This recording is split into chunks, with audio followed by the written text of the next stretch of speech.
The NFL draft is in the books. Bengals picked up some pretty talented guys, maybe some sleeper picks. We're going to talk about the draft class, maybe put some grades on it, what we think of these guys, who's going to be a quick contributor, who's maybe a little bit more of a project, but it was a pretty damn fun draft if you're a Bengals fan. So we're going to talk all about it while Ron is in parts unknown. I am here back at home. We're going to talk about all that and more coming up next. You always are ready to go. You already know. Grab a garage beer, let's flow. No filter needed, beer's getting deleted. It's the Cincy Unfiltered show. Let's go. Our boys are ready to go. What is up? What is up? Same two idiots on Tuesday night at 8 o'clock with a little bit of a new look. I mean, looks kind of cool, doesn't it? I like it. This looks good, man. Drew put in some work. Not to toot his horn, you know, but I'm not one for the credit, buddy. It looks great. It looks great. It looks great. Very pumped to unveil the new graphics package, more professional, refined look, but same bullcrap out of us too. So nothing's changing. We look pretty now. That's it. But how we doing? This is the result. I'm doing good. I'm doing good. The graphics will change as we go. I got some different stuff lined up, but this is mainly the result of my son not sleeping and me just being up with him in the middle of the night with nothing to do. I'm like, let's try to be productive with this. So I cooked up a lot of this stuff, but I'm doing very, very well. Speaking of new looks, new ways to deliver things, I want to let you know that tonight I'm drinking a garage beer out of a bottle. Ooh. Also in the Dayton, Cincinnati area today, the garage beer buckets dropped. That's right, 24 beers in a 5-gallon bucket. Delicious beer for now, a bucket to use forever. Because a bucket's good to just have laying around. Yes, and if it's got a garage beer logo on it, even better, right? I'm out of town, obviously, folks. I'm in this wonderful, wonderful Marriott hotel room. But when I get back, one of the first things I'm going to do is hit up that Kroger and get the bottles. Are the buckets available at Kroger or where are they at? Inside sources did tell me that they're at Miamisburg Kroger. Okay. All right. I'll have to they hit Sam's Club the other day. Okay. All right. Now, I was talking about this earlier. Do I still have to smash the bottle on my head at the end of the show? Yeah. Yes, you do. No matter if it cuts you, breaks equipment. I have the scar here from the bar fight with the whiskey glass. So I'm going to have to hit it over here to match it up. There, or we could get one up front, you know. Chicks dig scars. You know, that's true. That's true. Yeah. My wife would probably find me more attractive if I had just a fucking beer bottle scar touching the top of my mustache. I think so. And if you did it, video evidence of how it happened. So cool story, you know. That's true. New look, new jersey. I am wearing the Sexy Dexy. Ooh, turn around. That's crazy to see on the back of a jersey. That is crazy. A Bengals jersey at that. That guy plays for our favorite football team. Yeah, unreal. I got to get one. I got to get one. Although, look, there's another jersey I might want to get, or guys we're going to talk about tonight, folks. All right. Drew talked about it at the top of the hour. Okay. The draft happened. There's some new additions to this team. Okay. We're going to break them down. You're going to watch maybe some highlights. You're going to see what we think of the draft selections, because obviously Drew and I we're expert insiders on this stuff. So you're going to want to listen, tune in. Drew, I'll let you you just go ahead and drive here, man, to guide us to the promised land. Yeah. So obviously no first round pick because that was for this guy. Mm-hmm. Dexter Lawrence plays for your favorite. If you're watching this show, Dexter Lawrence plays for your favorite football team. That's crazy. Insane. But it's our team. Ours. We did that. I burnt my Duke Tobin hoodie. It's over. Mm-hmm. Mm-hmm. The payroll accusations are back because of my new optimistic output. I'm not shitting on them anymore. I'm giving them here, look, you and I both said this, all right? The off season for any NFL fan, the off season is when you just dunk on your team. You have to, right? Because they're not doing the exact thing at the exact moment you want them to, right? And that's an unrealistic expectation. We know that. You guys know that as fans, okay? They're going to do whatever the hell they want. But at the end of the day, when the draft happens and we've got players on the team, whether you totally agree with every pick or not, and the season starts to get closer and closer, come on, it's time to support the team. It's time to go out there until they drop, I don't know how many games in a row, then we can get mad again. But until then, we're winning the damn Super Bowl in my mind. So we're going to lose 0 games in a row. 0 undefeated season. Just to let you know. We're going to land 0. But so the draft started for us night 2. I was down at the Foley Warehouse, the Project Game Day party. Massive success. Awesome. Burnt Butts barbecue, phenomenal chicken wings, phenomenal mac and cheese. Cowboy beans were a big hit. It was very good. And the second round pick, a little bit of a surprise to me. I'm not going to lie. I didn't have this guy on my radar. Now, I'm happy that Cashius Howell is a Cincinnati Bengal. Don't get me wrong. Right. But I just never thought that they would do it. We get the SEC Defensive Player of the Year from 2025 in the second round. A guy that had, that was a big garage beer burp. It's okay. Worth it. It almost came back up. Had 12 sacks last year. As I said, reigning Defensive Player of the Year in the SEC. Not the typical Bengals defensive end build. You know, everybody's talking about the short arms. His arms are shorter than Reuben Baines, blah, blah, blah, blah, blah.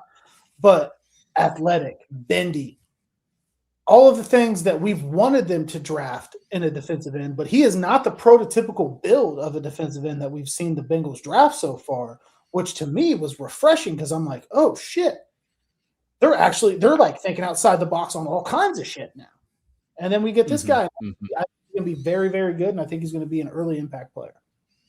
Yeah, definitely a pick that neither you and I mocked even once. I don't, Never. Not once. No. I saw chatter about Cashius Howell, but he just wasn't a guy I thought they would go for. He's not the prototypical build for a edge that we typically go for. But I do really think this is some outside the box thinking. The guy can rush off the edge.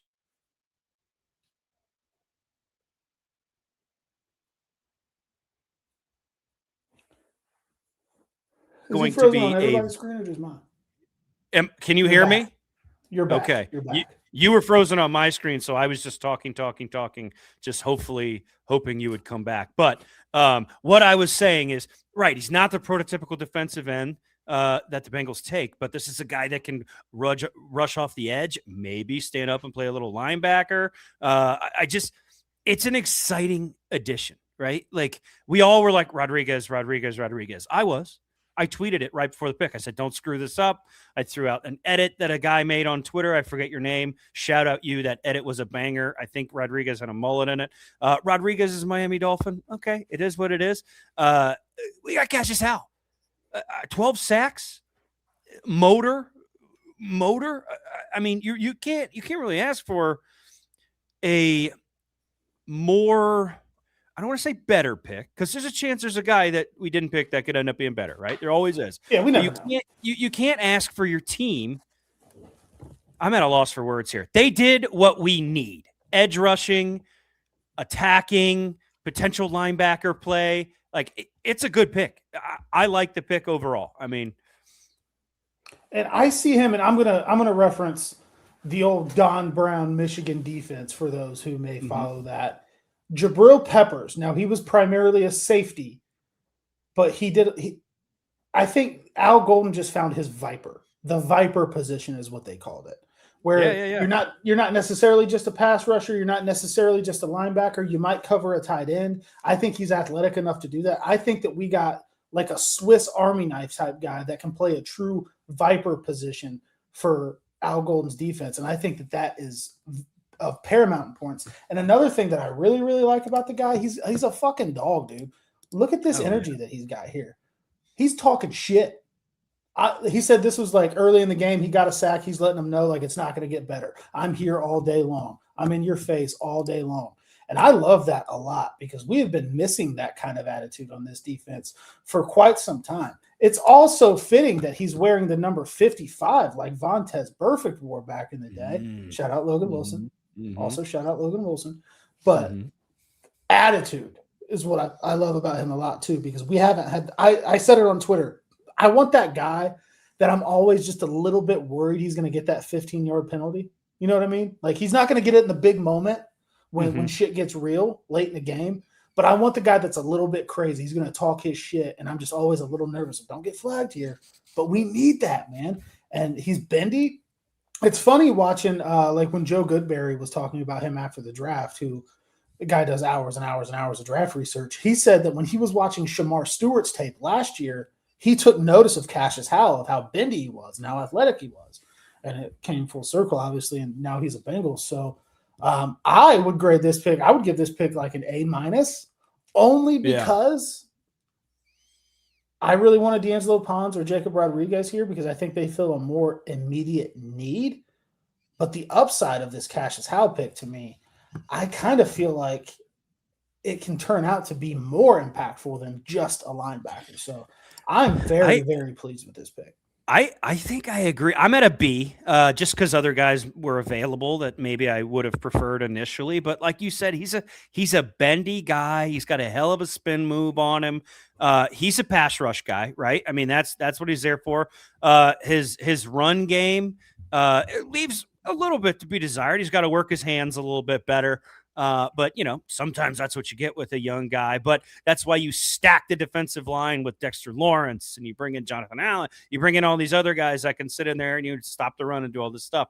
But, I mean, 12 sacks, production out the ass. SEC Player of the Year. I mean, Nagurski finalist. Like, this is the type of pedigree you want in the locker room and on the field for your team. So I'm at a solid B+, man.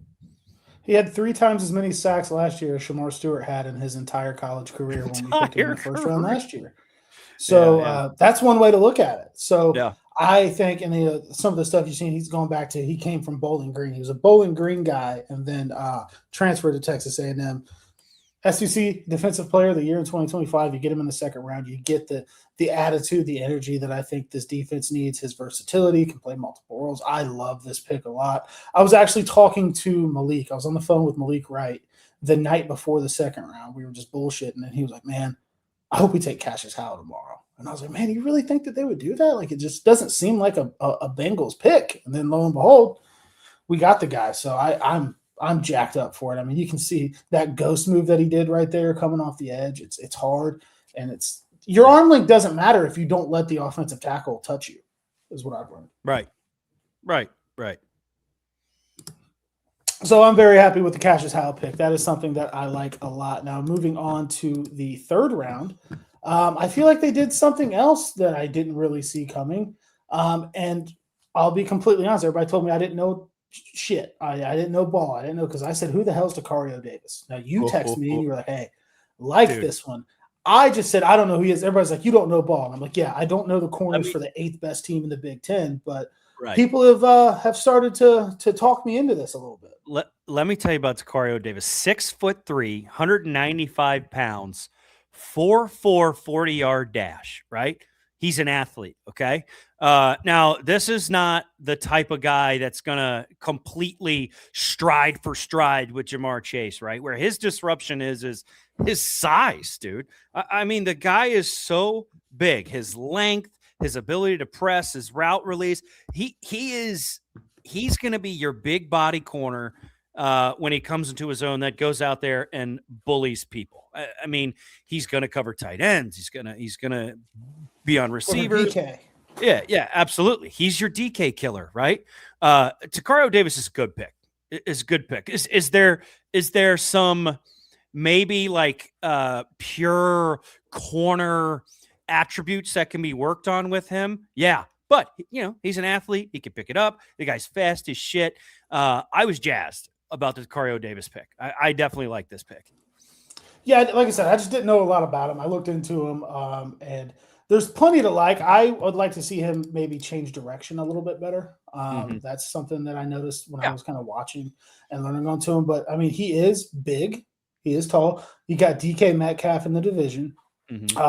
Trey Flowers type role. I could see him playing early on, coming down and covering tight ends, which is something that we need help with. The Bengals haven't covered a tight end in about 20 years. So since Trey Flowers left, honestly, and he was kind of locking up Travis Kelce back in that 21-22 run. So there's a lot to like about him when you look at the tape. I just Didn't know a lot about him, and that's okay. I'm okay with admitting that I don't know ball because I didn't know about a corner from the 8th best program in the conference that my favorite college football team plays in. But after you look more into it, I can see what they're going for. I can see what they're doing. Nickname Bobo, that's cool. That's cool as hell. I don't know what it means, but I like it. I didn't either. I give this like a C+ just because I see the upside, but I wonder if they could have had a little bit more of a polished prospect there. Possibly. I'm still in B territory with his height. You're not throwing the ball over this guy. I'm sorry. It's impossible. His wingspan and his point of catch ball ability is great. I mean, he is a guy that could also step back and maybe play safety for you in a jam. Like he's got that size. He's got that speed. That's what I look at Tacario Davis as. He's going to play corner. I'm not saying they drafted him to be a safety, but he's got a lot to love, right? You're right. He needs to turn a little, get the hips and that's the like pure cornerback skill set that I think they'll pound into his head in training camp. So yeah, that's fair. And it could be a position of need because the futures of DJ Turner and Dax Hill are up in the air. I personally think that they're going to extend DJ. I don't know about Dax.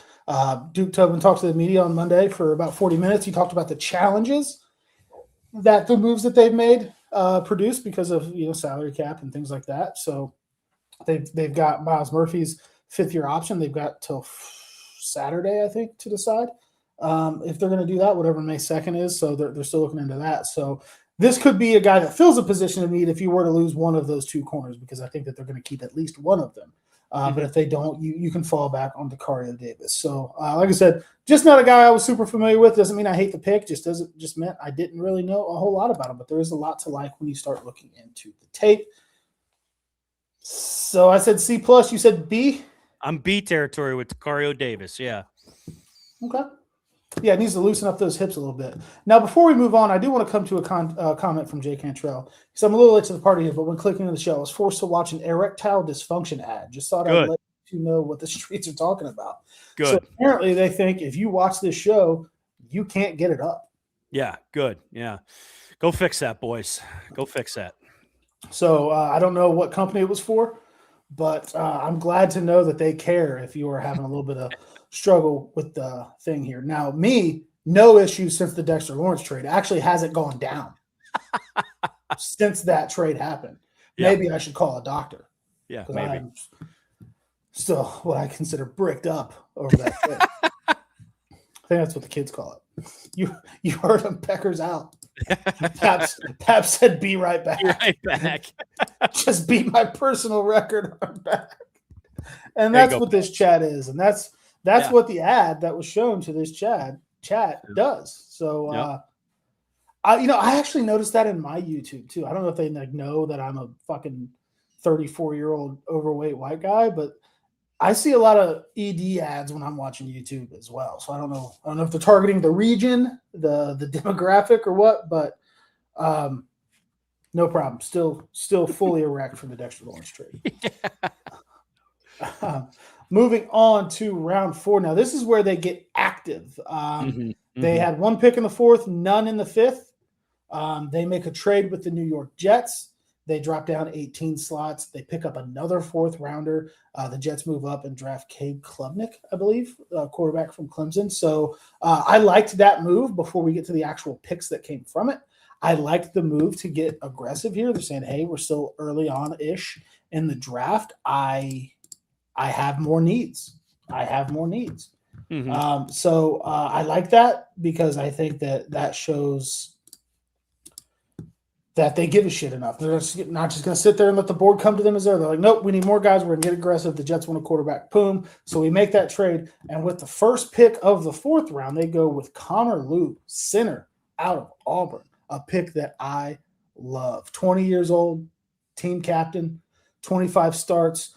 Did have an injury this season that set him back. A lot of people had him as like a top 40 prospect going into the season before the injury. So it causes him to slide a little bit. Now, we've talked about this. Eventually, Ted Karras is going to walk away, and he's going to become mayor of Cincinnati and do all kinds of great things. That day is coming, whether that's after this year or if it's after 2 years. I think that he's getting near the end of the road. And I think that they found their center of the future. Now, Seth McLaughlin didn't work out after the torn Achilles. I still don't know what happened with Matt Lee randomly being released. I don't know what happened there. But they didn't have a true backup center, and they didn't have a true center of the future for when Ted Karras leaves, and now they do. Yeah. This is an A pick for me. Yeah, Connor Lew is an A for me as well. The guy's leadership and intelligence really bumped that grade up for me. Obviously, team captain. The dude's got strong hands, dude. He can bump and climb to the next level with the best of them. I'd love to see him get stronger in that just straight out drive block. I think he's got to work on that there, but that comes in time and training camp and stuff. But you couldn't ask for a better guy to eventually replace Ted Karras. Smart, leader, strong hands. He's an A pick for me. Yeah, I really, really like it. I get why the injury would make him fall a little bit, but they needed that position. Mm-hmm. They needed somebody to take over for Ted when he decides that he's just going to run the entire city. And getting, like I said, 20, he can't legally drink one of these yet. No, he legally cannot have a garage beer yet. When I was 20, you could have hit me with your pickup truck and I would have got up and recovered the next day. I am not worried about Connor Lew's ACL. I think he's going to recover. Wow. One of his strengths, too, when he does recover, is foot quickness and core strength. I mean, the guy's got quick feet, strong hands, and he's very smart. Plus, your center is the leader of your offensive line. You know what I mean? You want a guy that's smart and has leadership qualities. I like the ACL almost makes me want to say B just because I'm in the back of your head. It's there, but I'm pretending that he's going to be fine. And it's an A pick for me. ACL tears are just so normal now. Yeah. You just so easy to fix. Like it's fucking Pat Mahomes tore his in January and he was running again in like March. You know what I mean? Like, 10 years ago, this is like, is this guy ever going to play football again? Is he ever going to be good? We didn't know if Carson Palmer was ever going to be the same guy after he blew his knee out. But like science and technology and everything, it's like an AC. Like obviously, you worry about it; it's a concern, but it's not nearly as big a deal as it used to be. As it's like look into a guy's long-term projection. It's not like Jermod McCoy's knee that dropped into like the 4th or 5th round. Especially with linemen. I mean, how many guys do you see out there with double knee braces on Sunday? Do you know what I mean? Wide receivers and stuff, it's a little scary. Running backs because they're doing all that cutting and crazy stuff. But, I mean, if I see a lineman with 2 knee braces on, that's a scary guy. So let's get him one. You just like him. And what a better place for him to come and guy to learn from than Ted Karras. Right. Future mayor. I'm going to be completely straight up honest with you guys. I was with Ted Karras Wednesday night last week, and he walked in. We started talking. One of the coolest things about Ted, first thing he asked, "How's my baby doing? How's my dad doing? How's my wife That's doing?" nuts. Not anything else. That is so cool. Yeah, super, super cool. Like, nice guy. But so he gets to talking to me. I was there with BJ. I was there with K Breezy. Wade was there. And he's talking, and he's like, "How about this deck stuff, boys?" I'm like, "Dude, I know. It's crazy." He's like, "Man, you don't understand how good he is." And then he looked me in the eye, and he said, "This is the year." Oh! And I felt my pants get tighter. What? I almost had to go change. Whoa. He looked me dead in my eyes, and he's like, "This is the year."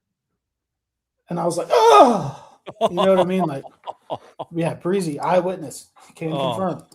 That's amazing. Yeah. I was like, "Oh my God." But dude, he was so nice to everybody. Like, he was in it. Like, I walked him up. He came into like a door. He came up to a door that was locked, and I was like, "I'm letting Ted Karras in through this locked door. I don't care what anybody that works here says." You should have said, "You got your ID." I actually opened the door. I said, "If they throw me out, it's your fault." And so I introduced him to the guys I was with. And he's like, "Oh, Ted Karras, nice to meet you." I was like, "Man, you don't even have to say your name like everybody knows you." But yeah, it was awesome, man. But I say that to say that Connor Lew is in good hands because Ted is the kind of guy that you know that he's going to want to teach him. He's going to want to make him better. He knows that he's not going to be here much longer, and he wants to leave that position in good hands. Like Connor Lew is learning behind a consummate professional, a Super Bowl champion. Who hopefully is going to be a Super Bowl champion again here in Cincinnati. But when he said this is the year, I started sweating. It got hot in there. It got hot. Chills. Yeah, that's amazing. So that is the first pick of the fourth round. Now, they take a little bit of a gamble. This is going to be an interesting one to talk about in the fourth round. They go Colbie Young, wide receiver out of Georgia. I want to go back to this. There was like a 15-year-old employee at the movie theater, and Jay from Garage Beer had like a bunch of people's tickets on his phone. He's like, "Hey, I got a bunch," and the guy almost said, "Like, I have to scan every single one of them." It was close to making him scan all 40 tickets or whatever he had on his phone. And finally the guy was like, "Okay, you're fine." I'm like, dude, they like rented your theater out for this. He's not bullshitting you to try to sneak a couple guys in. I did think that was funny. Yeah. But yeah, 140. Colbie Young, wide receiver out of Georgia, broke his leg earlier in the season. Now, he could have shut it down, rehabbed, and got ready for the draft. No, he rushed and rehabbed to get back so he could try to play in the college football playoff, and he did play later in the season. So that's a point for him. You like that? He could have just said, "Hey, I'm going to focus on the draft. Like, it's over." But he rushed to get back. Off the field concerns, was accused of assaulting a pregnant woman, who later recanted her statement. We all know how that shit goes. But it is a concern. Now, he's got teammates on the Bengals that can vouch for him. Dylan Fairchild spoke very well of him. Amarius Mims likes him a lot. So the Bengals not only probably did their homework on him to a deep level, but they also had character references from guys that played with him and were in a locker room with him. Yeah. So they clearly felt comfortable with that. He's a prototypical Bengals size receiver. I look at this almost I'm a little bit eerie because we just took this mid-round gamble on Jermaine Burton that didn't work out because John Papps ruined his career. Yeah. So I am a little bit leery of that because of what we just went through with Jermaine Burton. Shout out Jermaine Burton, get another shot with an invite to the Bills minicamp. But that makes me worry a little bit, but there is a lot that you can really like about this kid when you sit back and watch his game. Started at Miami, ended up transferring to Georgia. Just because of my hesitancy and my scaredness on this pick, I'm going to go I'm probably honestly going to give it like a C- because I see the potential, but it just scares me because of what we just went through. Let me tell you about this guy. Okay, 6'4", 220 pounds, 4'4", 940. Okay. I'm in B territory still. With him.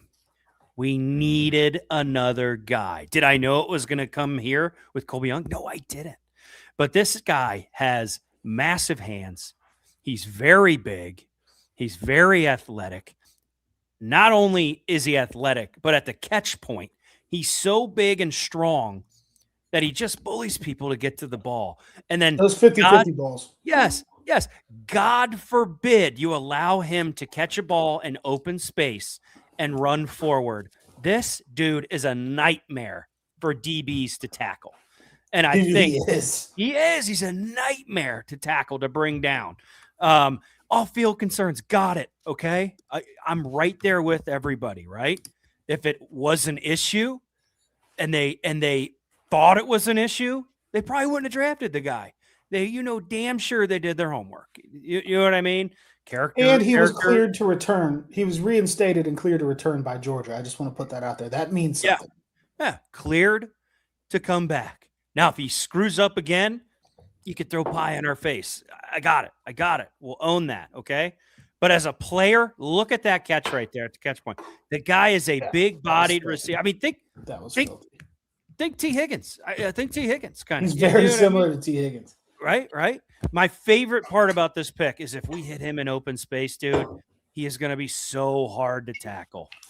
One corner is not getting him down most of the time. No. Yeah, that is definitely something that you have to take into account. So I like it, and we'll talk about him just like we did Jermaine Burton. If this guy keeps his shit together and he pans out and he uses the talent that he has to the best of his ability on his field, this offense is going to get just even more lethal. And that's crazy to think about, but it is very, very possible. So Troy Walters will get his agility right. I like that. Faster than T. Faster than Yeah. T. I like that. Yeah, Colbie's a 4.4 guy. 4.49, I think, was the official, if I remember correctly. He's very fast. Yeah. So since the fourth string quarterback has number 4, will we finally have the 5-1-3 wide receiver core? I think they're going to stick him in an 80 and make him earn it, kind of like they did with Jermaine Burton. I think Burton wanted 3 because he wore 3 in college, and they're like, hey, 81. All right. Yeah. Yeah. You got to have 8. You got he wore 8 in Georgia. Yeah. He wore 8 in Georgia, but that's Ryan Rico's number, so we're not going to get that. Give him 80. Yeah, Husmanzada did vouch for Burton. He did. I forgot about that. That's true. Yeah. Have they announced his number? Is his number out there yet? I don't think it is. I know that Tacario Davis is wearing 20, which is now freed up by DJ Turner. Cashius Howell is going to wear 55. Okay. I have not seen a number for Colbie Young yet. I have not. Okay. All right. And this is true, though. Being cleared to return doesn't mean as much as maybe I thought. They do allow some awful humans back, but on-field play wasn't worth the 4th either. He doesn't like the pick. Okay, that's fair. Yeah, right. Look, if something happens again, we'll be the first guys to state, hey, you know what? Yeah, maybe this guy did suck, and maybe he was a piece of shit. But they did their homework. He's drafted. I'm pumped about the pick as a player. And I hope that the human being that comes along with the draft pick is a good guy. Yeah. Jennifer Jones loves Tinsley. We do love Mitch Tinsley. I don't know why. I think that he will have a really good chance. I think we can upgrade from Yoshi. I don't mind taking the swing on it in the mid rounds here with what they did in free agency, with bringing in Dexter Owens. I feel like they had a chance to say, this is our second 4th rounder. Fuck it. Let's take a gamble on this guy. I'm okay with it. Yeah. So I think that I see the upside, I see the potential, but also, to me at least, I don't know about everybody else, because the Jermaine Burton thing kind of took on a whole storyline and people talked about it a lot. But like, if you tell me in, I don't know, December, like, man, that 4th round receiver we got didn't really get on the field, I'm like, yeah, but we got Jamar Chase and T. Higgins, we're fine. Right. Like, if he doesn't work out, it's really not going to break my heart because it's a 4th round pick. And at this point, you kind of start just guessing, like, to be completely honest with you. So I'm completely fine with this pick. I don't love it. So like, I'll give it the grade that I gave it, but I could see this being one where we look back and say, whoa, they fucking stole that guy. Or I could look back and look at them saying, wow, this is fucking Jermaine Burton all over again. Yeah. Yeah. I hope not. Because I think as a player, he can really contribute. Perhaps you ruined his career. Good job. What a dick.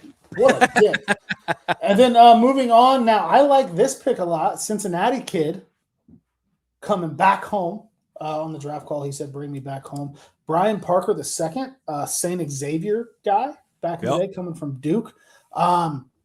This is a prototypical Bengals pick. Mm-hmm. He's played center, guard, and tackle. He played tackle very well last year. He's a guy that can play all over the line. He's a guy that can come in a pinch if, God forbid, Amarius Mims gets hurt. Could to play right tackle if you like him better than you like Cody Ford, who took a pay cut to stick around. So Cody Ford may not make the roster. It depends on how some of these guys look in camp. Shout out Cody Ford, fuck Tiana. But I think that this is a solid like B+ pick for me, just because of how much he can do. The Bengals love the versatile guy. You got Jalen Rivers last year who can play guard and tackle. Now you're getting another guy like that who can play center, guard, and tackle. Like I don't think that he's going to be the playing at center. Obviously, Connor Lew probably is. But I really like the versatility of this guy. He, like I said, he started mostly at right tackle last year at Duke, put up some pretty good numbers. And we're at a point where this is where you're like, okay, let's take some swings on some O-linemen because we don't need starters. We're running the starting 5 from last year back that played pretty damn good football. But you always have to look at the future. Is Dalton Reisner going to be around after next year? We don't know. He's on a 1-year deal. I think Dylan Fairchild's going to be around for a long time, but we don't know about the rest of them. So I really like this pick. So I give this like a B+.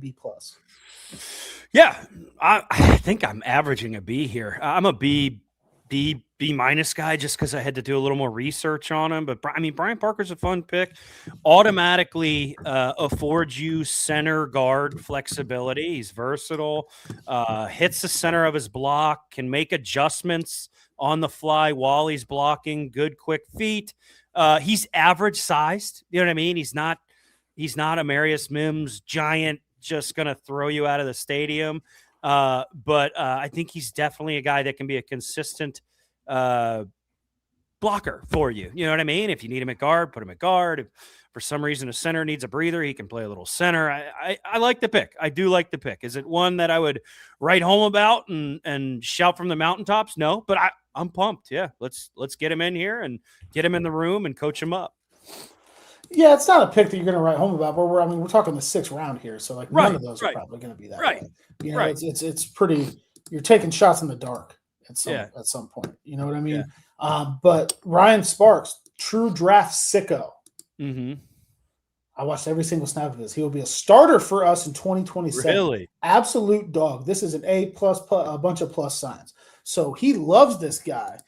He was 50. In his top 50, and many other top guys agreed. Why did he fall then as well? I'm sticking with B because I'm not as educated as you, Ryan. But fun. I hope everything you're saying comes to fruition.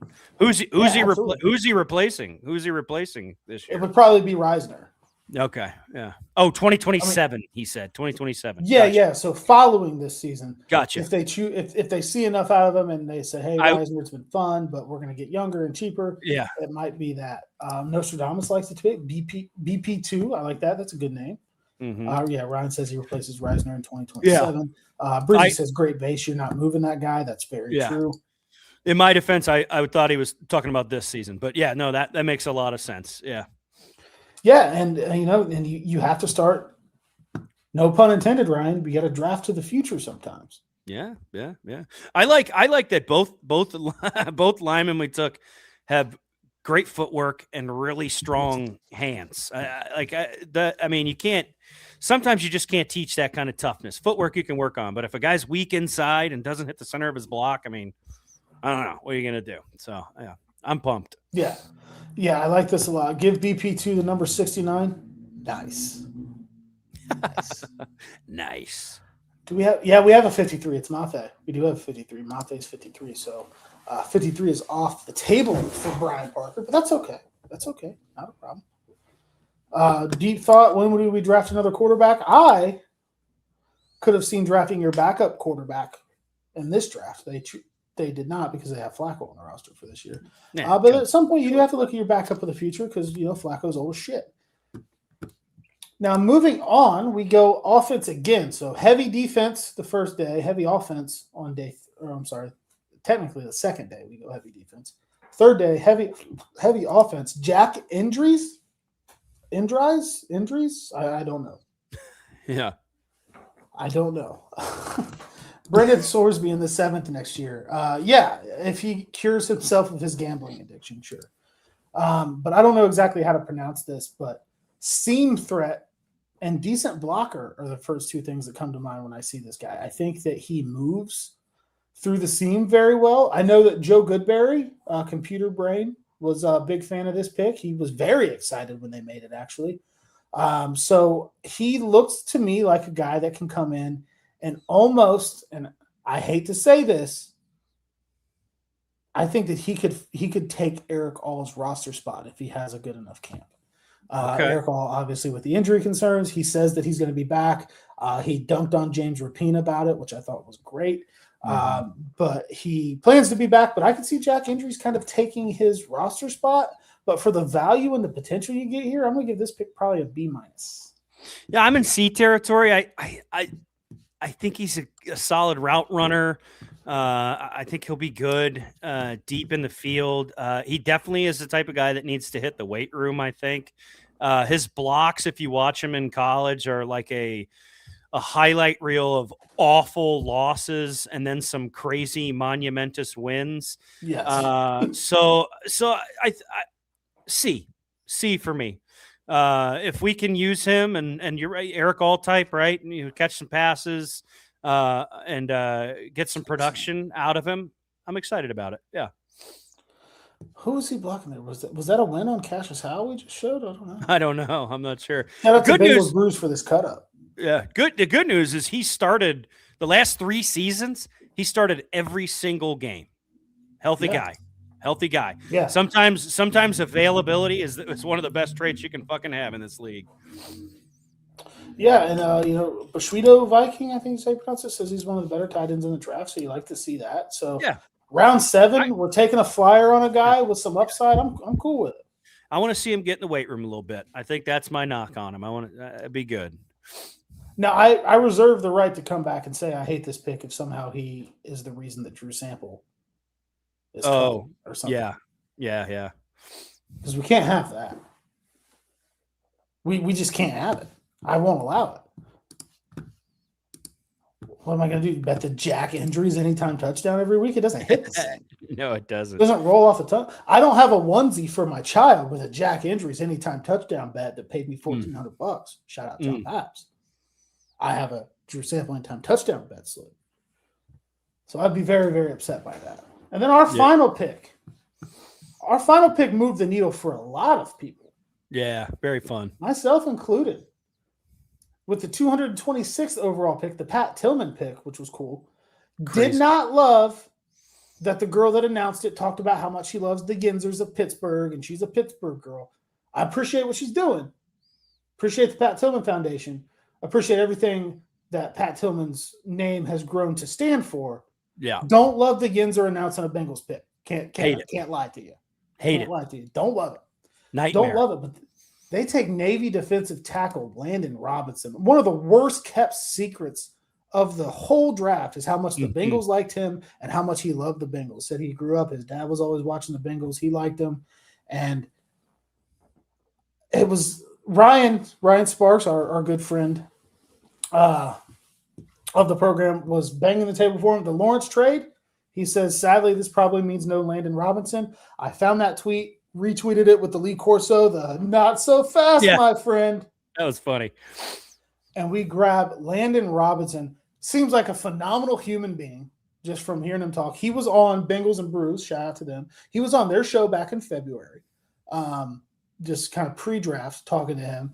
Now he comes to the Bengals, and I'm telling you, there's a lot to love about a 7th round pick. You're usually not that jacked up. It doesn't usually move the needle for you that much. Mm-hmm.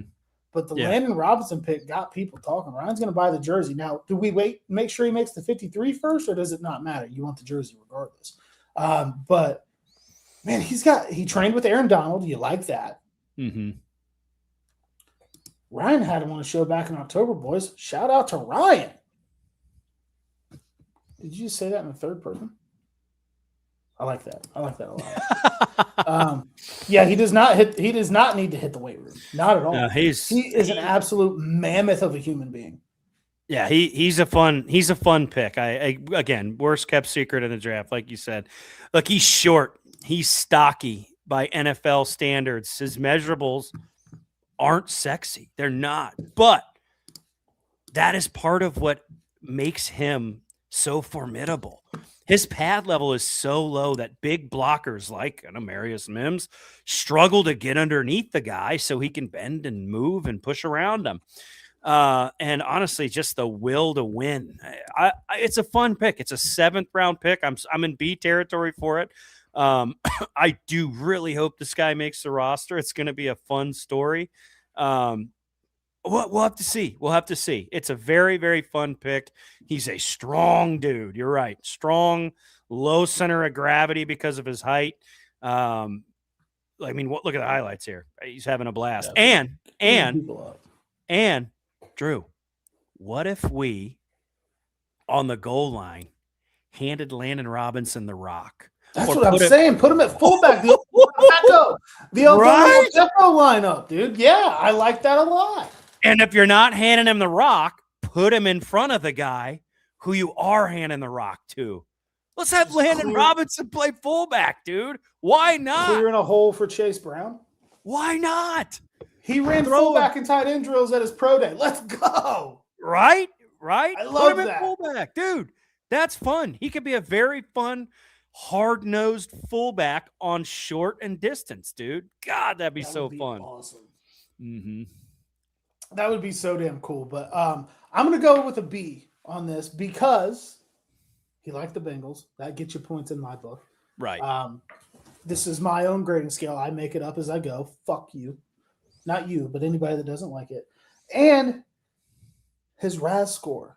You know who his RAS score compares to a lot? Who? Do you remember a guy that played for the Bengals named Geno Atkins? Ooh, I might have that guy's jersey. I think I might. I'm not a Matt. Now I'm wearing 97 as well.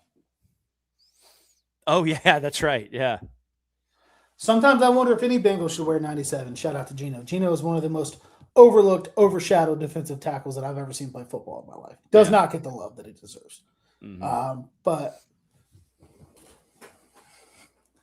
he said a B, as in best pick possible. We know who his favorite pick was. He went in the 7th round for a reason.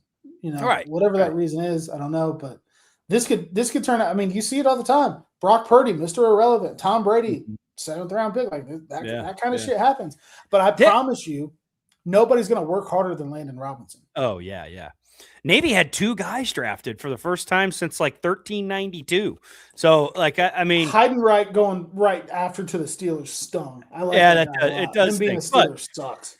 But you know, they had some solid guys in their room. I mean, they got drafted. So let's go. And I'm glad that Landon Robinson landed with the Cincinnati Bengals. I think that's a very fun pick. Yeah, I do think that will be fun. So here's your full 2026 Bengals draft class. Go ahead and drop your grades for the draft in the chat, A through F, whatever you feel is the overall draft. As I look through the overall draft, I'm going to give it a solid B+.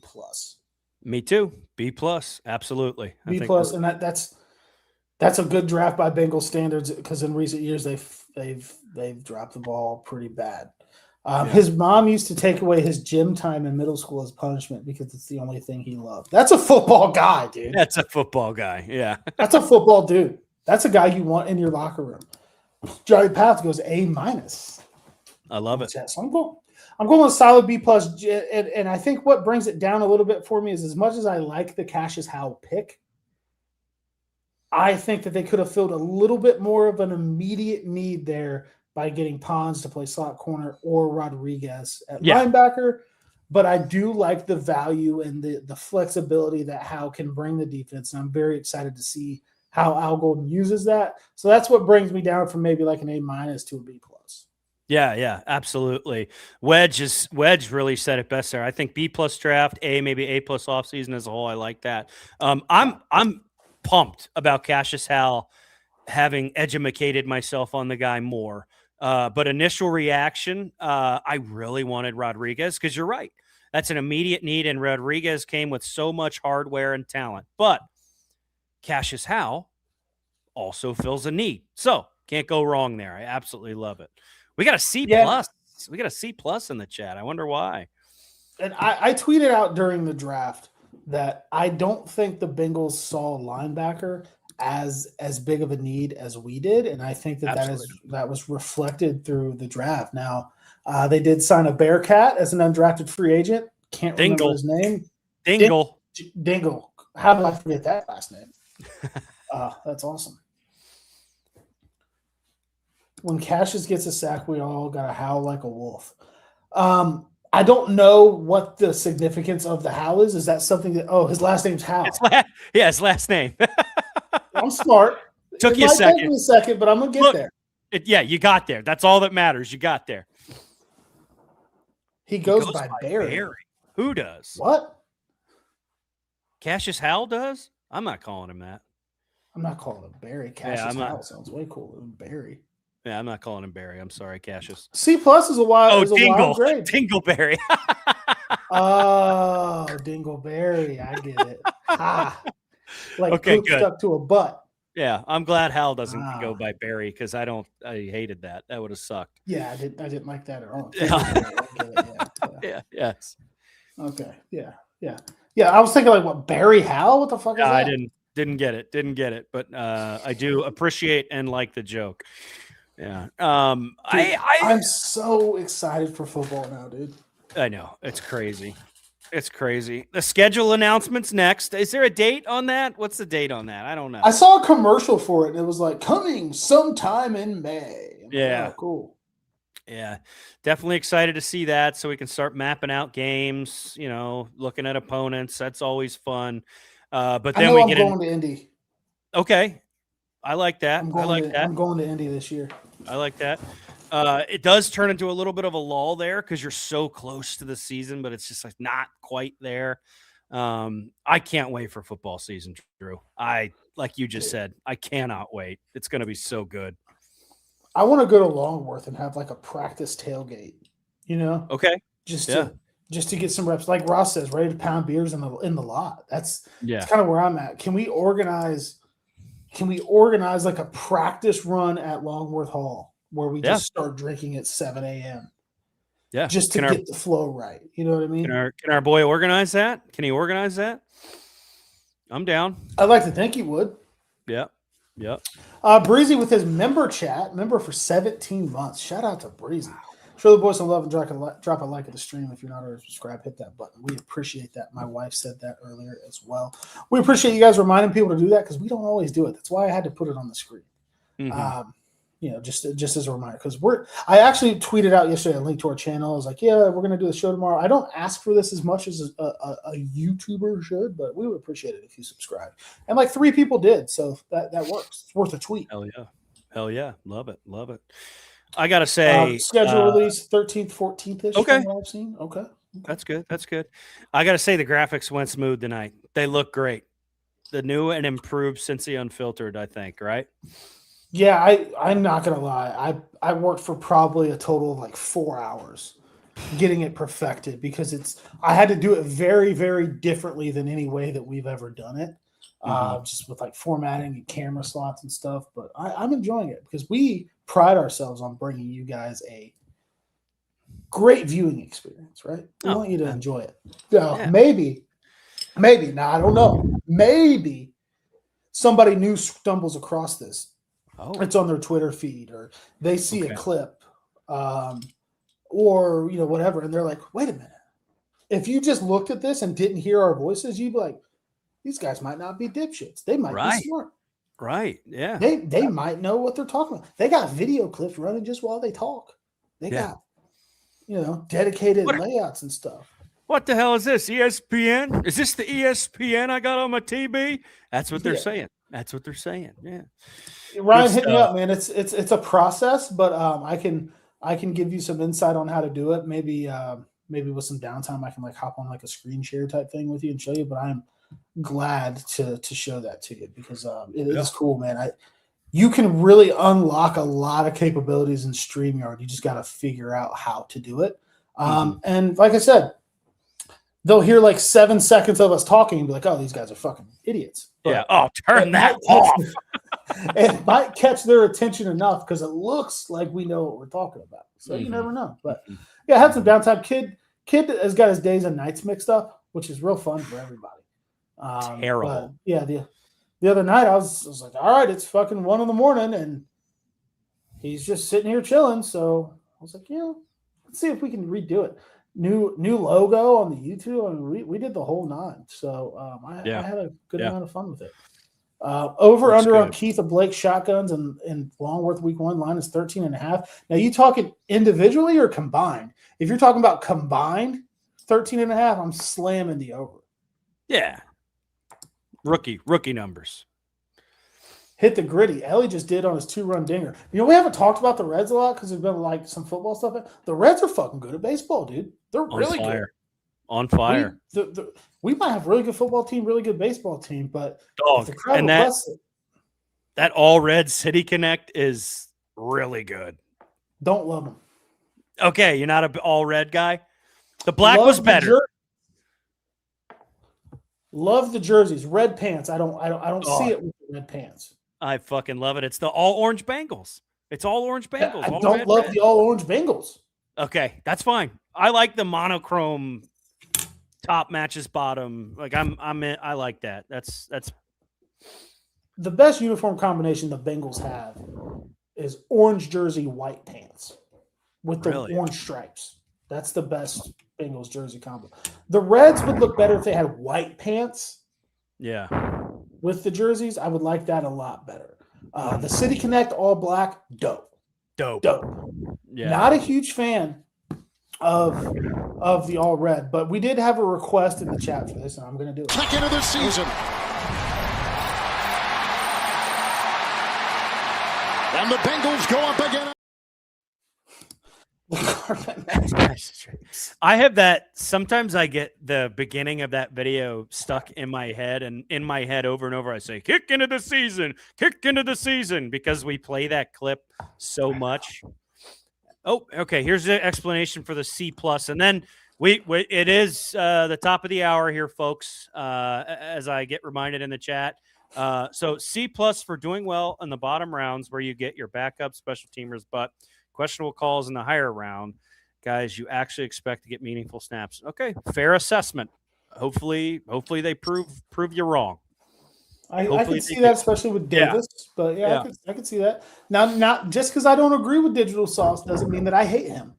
You know, as a reminder, you can disagree with somebody without just fucking hating them and wanting to. Yes, you can. Wonderful. Actually was with him at the Project Game Day party on Friday. He was having a hell of a weekend. He stayed in Cincy all weekend, hit up the Reds game, stayed at Newport. Guy had a hell of a Cincinnati weekend. I enjoyed hanging out with him. His wife gave my wife and daughter some cool Bengals heart patches that we're gonna put on something. I don't know where she's gonna put them, but good shit.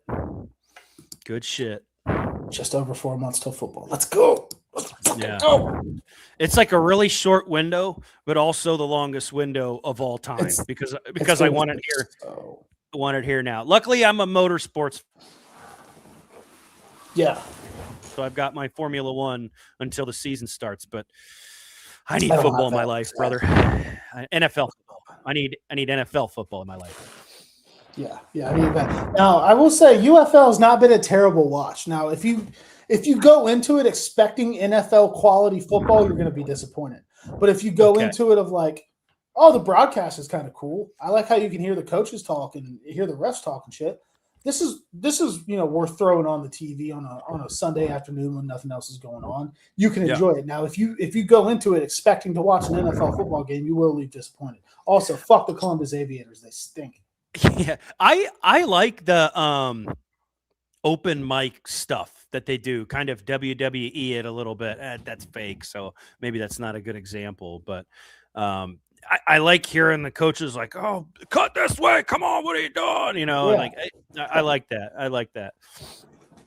But fuck the Columbus Aviators. Shields up. Okay. That's the old XFL joint, 2020 edition. So I'm literally a day one fan. You cannot call me a bandwagon DC Defenders fan. I was a Defenders guy too. I don't have the hat. And then I was what's the other league that folded? The Birmingham Iron. What league was that? I think that was the UFL. And then they combined with the XFL, but called it or the AFL or something. It was like AFSL or something. I can't. Someone will put it in the chat. But also arena football. Cincinnati Slingers. Ryan's going to the Defenders game this weekend. Hell yeah, dude. How long are you in DC? I'm in DC now. Everybody knows where I'm at. Please knock on my hotel room door. I'm bored. I'd love to end you. But for how long? I'm back Friday. I'm not going to be there this weekend. I know. Loser. Otherwise, I got kids to raise. Otherwise, I would have totally gone to the DC Defenders game. That would have been sick. But we've also got the Kentucky Barrels and the Cincinnati Slingers. Cincinnati Slingers had a guy playing in a game with an ankle monitor. Ankle monitor. I saw a lot of funny tweets. I love that. They were like no college listed. Has lived in the Cincinnati area for the last 5 years, and that's it. Like that's what his bio is. I love that. I do too. I am soon going to go to a Cincinnati Slingers game. Now there wasn't a lot of people there. Looks like the ticket prices are probably a little bit high for what they're doing right now. Mm-hmm. But they have T-shirts for jerseys essentially. So there's a lot of flaws, but I think that it could be an enjoyable time. Also, if you go into it with the correct mindset of like, I'm watching this small startup arena football league in the Heritage Bank Center type shit. Yeah. But that guy's my favorite player, though. Yeah, mine too. The T-shirts for jerseys thing cracks me up. I gotta look at. I thought I saw a photo. It's very funny. Like I saw some clips and like both teams were wearing white, which kind of threw me off a little bit. They do play team. They'll have teams from Europe that come over here to play. Yeah, we looked at it. Was like Germany Yeah. It's like the Amazon.com loose sleeve jersey. And then Bracelet. Yeah, show it again. there's your ankle monitor. Hell yeah, dude. So Hey, you know what? Work privileges. It's fine. He's trying to shout better his out, life. shout out number 6. He's got an ankle monitor and then the Apple Watch. Ah, shit, there goes my phone. And then Apple Watch on. So dude's living his best life. I hope nothing but success for him. I'm gonna go to a Slingers game. It's gonna happen. Let's try to figure that out. Let's do that. I want to go Kentucky as well. Barrows look like a little bit more of a polished operation. I'm sorry. Buckeye Jalen Marshall's there. You have had a couple Call of Duty breathing moments, but you're wearing a headset, Mike. We understand that's going to happen. I got to buy a new mic. It's really hard to find the perfect distance for yeah. Slingers merch shop used to get on a fake ankle monitor with a Slingers logo. I love that a lot. I love that a lot. So draft has been fun. Now we're going to be back in the, hey, what the fuck are we going to talk about on the show next week kind of territory for a while.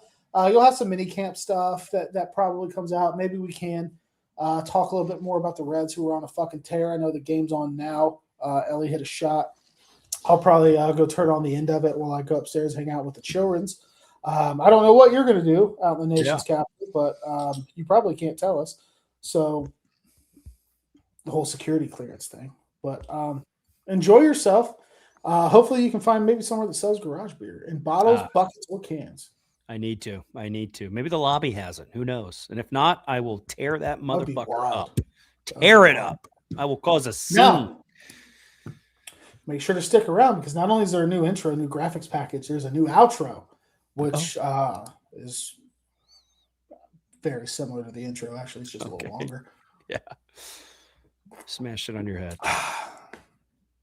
Counts. We love you all. We will see you next week. And remember, drink garage beer, never buy a house. And while we're at it, don't get a dog. We love you all. We'll see you next week. Who day? Who day? Your boys are ready to go. You already know. Grab a garage beer, let's flow. No filter needed. Beer's getting deleted. It's the Cincy Unfiltered show. Let's go. Our boys are ready to go. Our boys are ready to go. You already know. Grab a garage beer, let's flow. No filter needed. Beer's getting deleted. It's the Cincy Unfiltered show. Let's go. Our boys are ready to go. You show up on the graphic 4 times.